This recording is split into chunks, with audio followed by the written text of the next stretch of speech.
if America is to withdraw wholesale from Europe, then Europe will have no choice but to coordinate in some manner or in a kind of NATO structure that doesn't involve the US. Marco Rubio, the US Secretary of State, has arrived in Saudi Arabia ahead of talks with Russian officials. How quickly is this process going to move? Is it going to hit the roadblock of needing to involve Ukrainians at some point? Or is it inherently possible that America and Russia can kind of sew this up between them and wait for the world to click into place? Well, I think it's obvious from what they've both said that that's what they want to do, what they intend to do. There has been some grudging admittance that Ukraine would need to be part of this. I mean, you can't absolutely force Ukraine to act in a you can make it very difficult for them and you can put a lot of pressure on them, but you ultimately can't force them, without military action of your own, to take on an arrangement that you haven't permitted them to be part of. I think we saw very clearly there that Zelensky in Munich appealed to Europe and appealed to them to essentially take Ukraine's side if the US is not willing to stand by it, and to become involved in Ukraine's security. So I think at the moment the Ukrainians are just fighting very hard to get their voices heard and to be part of that negotiation so that they can have some influence over it. Yeah, I mean, look, I was speaking earlier this morning to Josh Glancy, and we were talking about how there's two parts of what's going on at the moment. One is the fact, what looks like the sort of looming surrender of Ukrainian territory to Russia, going back to the territory they took in 2014. But the other is this sort of American suggestion that once that's all been done, Europe is going to be on its own in standing against any future Russian threat. Keir Starmer is joining European leaders in Paris this morning to talk about, well, all that and more. How do you reckon that's going to be going? What are their options? What kind of thing are they likely to put together? What chance is there of a European army, an EU army, an agreed European peacekeeping force, all that kind of stuff? I mean, isn't it ironic, Hugo, that in the lead up to the Brexit vote, we used to hear about this all the time, about this threatened European army that Britain would be forced into. And, of course, it was not true at the time, and Britain would always have had a veto over that. Now, Donald Trump is himself a great supporter of Brexit, is actually telling the Europeans that that's what they need to do. And so is Zelensky, because this is the reality, that if America is to withdraw wholesale from Europe, then Europe will have no choice but to coordinate in some manner or in a kind of NATO structure that doesn't involve the US. I mean, I personally, it grates on me that Europe did not see this coming and have not had these conversations already. I mean, I remember conversations, a year ago with the likelihood of Trump returning to power looming and speaking to European officials and saying, what are you going to do about this? And I think that there was willful blindness about this and disbelief that it could really happen. People saying things like, well, it's quite difficult to withdraw from NATO, and the US, they would have to go through Congress and all of that. But as I think Donald Trump and his administration have proved through the last few days and in Munich, you don't have to formally withdraw from NATO in order to abandon your European allies. Spending aside, what is the status of European armed forces generally? I mean, Britain obviously spends a lot of money on the armed forces. We're a nuclear power, but our army itself is minuscule. France is a nuclear power as well. I mean, if there was some kind of European peacekeeping force, where are the troops going to be coming from? Who's likely to make up the numbers? I mean, that's a really great question, because the people who kind of feel most strongly about European security and feel most threatened are the Baltic states, and they are also, and Poland, and they are the ones that spend the most on their military, predominantly because they know what it's like to be occupied by Russia. And so they have, pretty, they take it much more seriously. But they would be very well in their rights to say that their troops are needed to protect their own borders. I mean, with Donald Trump signaling pretty firmly that he's not going to come to Europe's defense, what is there to stop Putin, launching some kind of aggression against a NATO member state? safe in the conviction that Article 5 will not be invoked. So yeah, those are the people with all the troops, but they will need them themselves. They will have to come from Western Europe. They will have to come from Britain, some of them. Britain and France are the two nuclear powers, so I think any future structure will have to be led by those two. Germany did up its spending on defense in the wake of the Russian invasion of Ukraine, but again does not have as many boots on the ground, as many soldiers in its forces as really are needed by this sudden wake-up call. So, I mean, I think we could be looking at some kind of force that involves also Ukrainians on the ground who will hopefully, in the event of a ceasefire, no longer be involved in active conflict, and so would be able to perhaps form something of a frontline force with Western Europeans behind them. But I mean, this is all happening at the most dizzying pace. I mean, nobody really knows any of these things because it just, it's one thing after another. Suddenly this process is happening in Saudi Arabia, and Europe is absolutely on the back foot and scrambling to, weigh up all these considerations at warp speed. Well, look, we've just heard Sergei Lavrov, the Russian foreign minister, has been speaking this morning. Just moments ago, and he's pointed out that territorial concessions to what is now called Ukraine, these are his words, were made by the Soviet leadership during the formation of the USSR.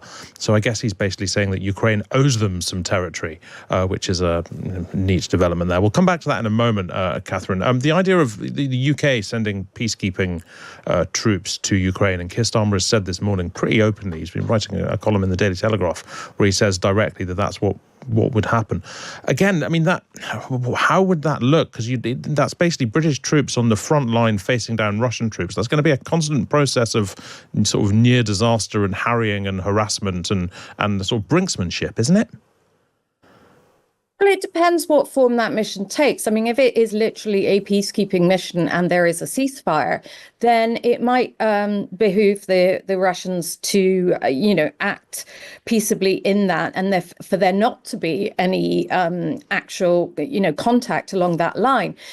Don't forget the Russian interest in this is to call a ceasefire simply so they can rebuild their forces. So I don't know why they would bother to expend in the short term any more weapons, ammunition, or personnel along that front. It's Russia's interests to regroup. So in that sense, a peacekeeping mission in which there is, there's minimal hostilities, that could suit Russia, and it could go all very well for a few years. But I think that what everyone is concerned about, Donald Trump doesn't seem to take this seriously at all, but everyone in Europe and certainly in Ukraine firmly believes that Russia will exploit any cessation of hostilities or pause in hostilities to regroup and come back, just the way it did in 2022 when Russian troops attempted to march on Kyiv. Yeah, I mean, the Americans seem to be the only people who don't believe that is absolutely inevitable. There's also been some idea floated in recent days, I think from Trump himself, that Ukraine should hand over some rare earth minerals to the US. What do we know about that? Yeah, well, that was a deal that first came from Zelensky. I mean, I think he quite cleverly thought he was appealing to Trump's transactional, materialistic, acquisitional version of foreign policy. And so when he went in September to the US with this victory plan to present both to the Biden administration and to Trump himself in the, expectation that he may well be back in the White House, as indeed he is. So it came from this side. The Americans ran with that and drew up their own document, which was brought to Kyiv last week by the US Treasury Secretary. When the Ukrainians got to see that draft, they were stunned to discover that it wasn't a trade of mineral rights to the exploitation of minerals in Ukraine in exchange for future security guarantees. It was literally a bill for services and monies rendered thus far. So it was a payback for everything that the Biden administration has already given in support to Ukraine. So in fact, that as it stands, that collapsed in Munich. Zelensky told the Americans that no, that wasn't an agreement they could sign up to. And I have to say, I wrote about this over the weekend, that in fact it's much more complicated than it looks to sign over that kind of those kind of resources, because it's embedded in the constitution of Ukraine that those resources, the Ukrainian subsoil, belongs to the Ukrainian people and future generations. So there are legal complexities, as well as the fact that really there was nothing in it for Ukraine for the future. I mean, isn't there also, I suppose, the prospect that if you've effectively got American firms mining in Ukraine, perhaps defended by America, I mean, that does discourage Russian forces from taking the territory where they actually are. Do we know what areas of Ukraine we're even talking about here? Yeah, so I mean, it depends what you're after. It seemed from the document that Trump was after anything he could possibly get his hands on, including oil and gas, which really are not financially viable at the level he's talking about. But he was talking in particular about rare earth metals, which are used in technology, 50% of which are in territory that's currently controlled by Russia. Wow. He's also talking about lithium, titanium. There are deposits of those in central Ukraine, but only last month the Russians took territory near Pokrovsk, which contained the largest lithium deposit in Europe. So, I mean, there is some urgency to this if you actually want to get hold of those deposits. But something that speaking to experts on the geological experts and strategic experts on this too, they warned, even if you're talking about places in central Ukraine, for example, around Kryvyi Rih, which is Zelensky's hometown, which is a mining town. No commercial company is going to sink in, the amount of money and investment into an area that still has Russian missiles raining down on it. It's not just the movement of the front line that makes it dangerous. So, I mean, and there will not be, American troops here. So there has been some suggestion from the Trump administration that a civilian American presence to exploit those minerals might be enough to keep out the Russians. But these are areas of the country that are being hit all the time by ballistic missiles, by drones. Wow. Look, you're obviously in Ukraine at the moment. You're in Kyiv, and you've been reporting from Bucha. People remember was the site of a horrifying massacre by Russian forces earlier in the war that shocked the world. What did you find out? How are people there reacting to what's going on at the moment? It's really interesting to go back there now, because I was actually quite surprised by how unwilling now people are to talk about it. I think that there's obviously a collective trauma that to live in a place whose name is associated with some of the worst war crimes that have happened, certainly in the early part of the war. But the people I did speak to who wanted to speak about it, I mean, they are very concerned that their search for justice, their attempts to, have the war crimes committed, they're prosecuted, are now imperiled by this agreement, and that there will be pressure on them to drop that. And, it's something we see in many conflicts, is this balance between peace and justice, that if you strike a peace, especially an unfavorable one, which this is increasingly looking like, what happens to justice, and will you ever manage to catch the people responsible? Now, I also saw the war crimes prosecutor for Ukraine on Friday, and he told me that the only person they'd caught who was implicated in the massacres in Bucha, they caught him in occupied territory in Kherson as the Russians were retreating. They grabbed him and found out afterwards who they'd got. So it's really only when Ukraine recovers these areas that you have any likelihood of catching the perpetrators.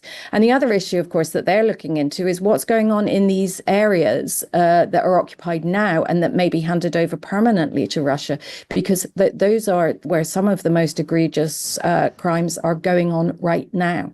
Blimey, yeah, indeed. Look, once all this is, I'm going to say settled, it's never really going to be settled, but once all this sort of dies down a bit, where do you think Donald Trump's going to turn next? Is his focus going to be Taiwan? Is it going to be Iran? What do you think is next from the sort of the rolling chaos of this administration in geopolitical terms? Well, look, I think it's fairly clear that we are looking at this. We keep calling it transactional, but I think it's almost materialistic or acquisitive. We have, from the very first days of the administration, heard about this rather unexpected kind of neo-imperialist bent to the presidency, where Trump would like to take back the Panama Canal. He'd like Greenland. Talks about Canada becoming the 51st state. Obviously, there's a lot still to be worked out in the Middle East, although he has expressed how little he wants the US to get caught up in that. He did signal that he would like to reopen nuclear talks with Iran, which is rather surprising in some ways, because he trashed the deal that Obama had done and undid that. That means now, of course, that although Iran is very weakened by what's happened in the Middle East in the last 6 months or so, they are still closer to a nuclear bomb than they've ever been. So, I mean, that is something that may take up some bandwidth. I think in the case of Taiwan, I think the Taiwanese are just watching what's happening with in Ukraine with horror and wondering what it means for them. That, does Donald Trump want to do some kind of deal with China, and would he come to their defense? Because it doesn't look much like it right now. So I think we have to sort of, in order to predict where Trump might be going next, is to think like him and think, what might he get out of it for his own sake, or for the bottom line? Thank you very much indeed, Catherine Philp. Catherine is, of course, the Times' World Affairs editor. Always good to speak to you, Catherine.